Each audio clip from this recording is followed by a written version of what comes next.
All right, we're gonna start off with our W1 entrance. So W1 entrance is we're killing the outside lead and entering in with a standing elbow. That's a base layer. From there's a lot of different options. But what we're gonna do today is we actually work off a jab and then a jab first and do it all. So we'll do the W1 offensively instead of defensively. What defensively means like he's bum rushing me and I'm killing that lead coming in, or he's throwing a jab and I'm killing that lead coming in. Well, this one, we're going to start throwing a jab first. Instead of us just rushing in like this, we'll throw a jab and then enter up the middle. So those things, you're going to jab, a standing elbow. But as I throw that jab, standing elbow, I'm going to try to say I don't defend right now. So yeah, just keep your hands kind of net neutral. So I'm thinking about coming through, either getting his hands down or up, and I then jab, standing elbow, and then trap my hands on the outside and start scooping down. People make a mistake when I watch them do it, is they, when they get the W1, they just leave their hand here, or they try to grab it. That's the worst thing to do, okay? When we get this one, it's like I'm almost like cupping and bringing it to the outside. It's like I cup, and once I feel that reference, it's going to start to scoop. So I'm going to jab, standing elbow, and I'm trying to like scoop this in clear. It's like almost a top-down approach.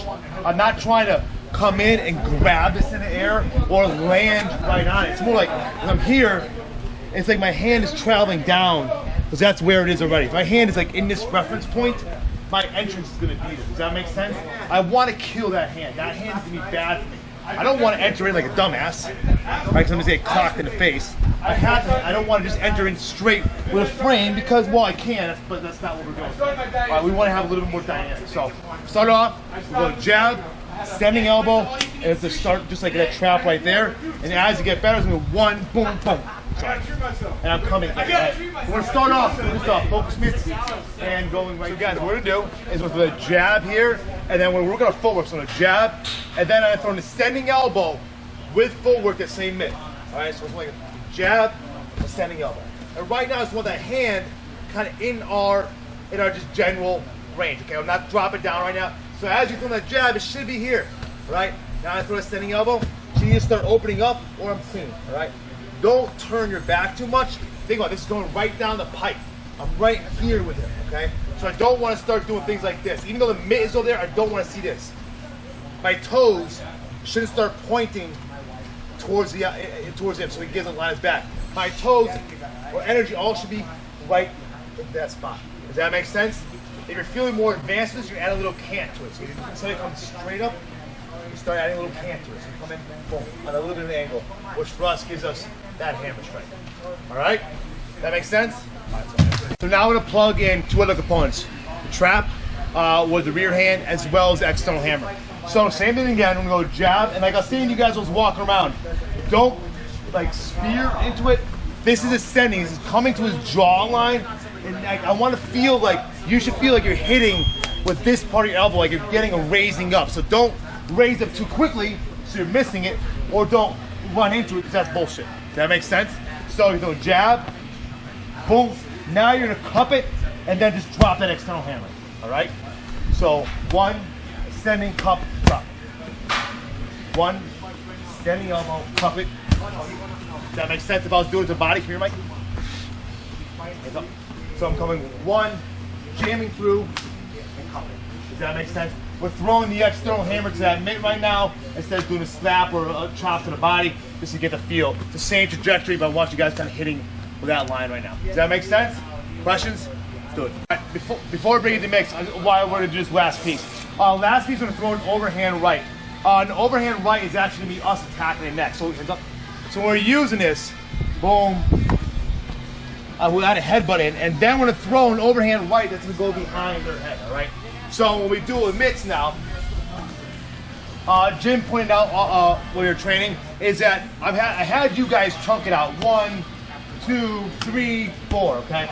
You can start blending 2 and 3 together, which means the elbow and the trap. So eventually it goes 1, 2. Now I'm getting both at 1, 3. Now I'm gonna wave away, 4. All right, so that is we're waving away to hit the mitt, but ideally we're going through the person, but we're also just gonna throw an overhand right there because what the fuck.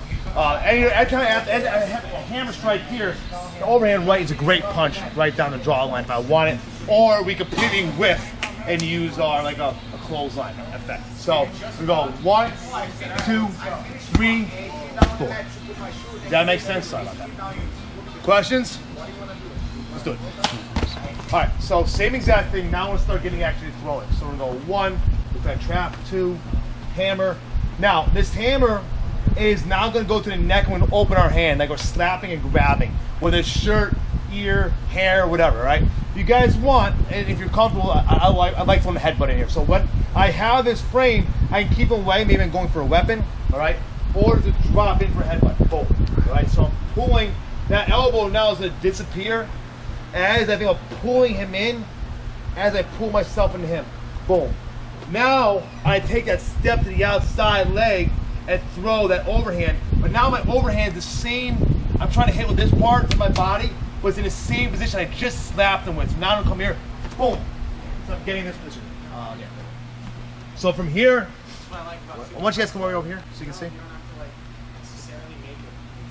When I'm getting this position, I'm looking, I can either come over or under. Today we're gonna go under. I'm gonna come underneath and look for a pinch headlock grip. So I'm gonna get nice palm to palm, and I want to make the feeling of him like connect to my chest.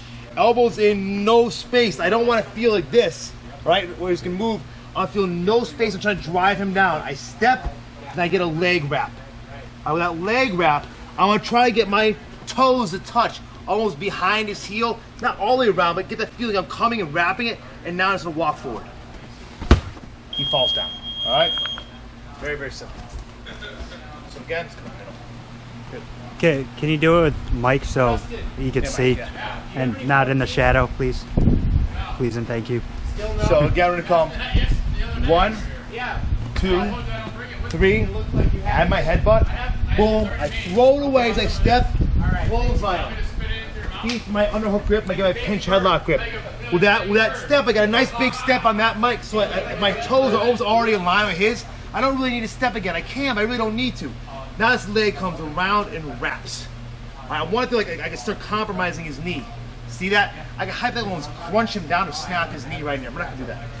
The first setup for this one is we're just gonna walk forward the left leg and extend the rear leg.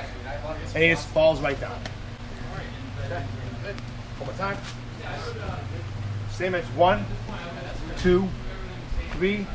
Add my headbutt, throw it away, boom. Get my pinch headlock grip.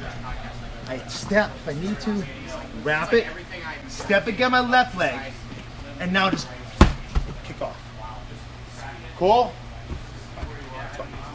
Same thing, a couple key points. So 1, 2, this is fine. 3. Now, when you're throwing this overhand, make sure you are getting, the whole idea is that I'm bringing him this way. I want to beat him down, so when I get either like, all I did, I just headbutted him, hammered him, like, what else am I fucking do to this guy? Well, let's say it's like Big Jim or Monster, I gotta finish off. So when I get here, I think about all this stuff is meant to get him beaten down and over here. But I get my grip, all right, first one we did, we wrapped it, and we stepped forward. So when you step forward, think about when I'm stepping forward, I'm now gonna extend this leg that gets a little, now we're gonna kind of tie a toe feel. So now we're actually gonna do that through the process. So 1, boom, here, and now I'm gonna step out a little bit, that leg. I'm not gonna necessarily wrap it, I'm just gonna hit it. So I pop it a little bit. I'm not gonna get the full wrap. I try to get my leg to compromise the knee the same way, but my angle changes. Instead of being straight and wrapping, I'm coming out a little bit and loading him on my hip, so like that angle, I'm not getting behind, but now when I straighten him out, pull him, you can see how he kind of falls into that spot. It's a little different feel because it's a more powerful throw. You can bury people a lot easier compared to that walkthrough. If you're having trouble getting that feel, start here again. All right, get here, wrap the leg, step forward, and then extend the leg. And think about pulling his head to your opposite foot. And he'll fall right into that spot. Does that make sense? Questions? Good. So, after that, I get taken down, right? Mike's gonna let go.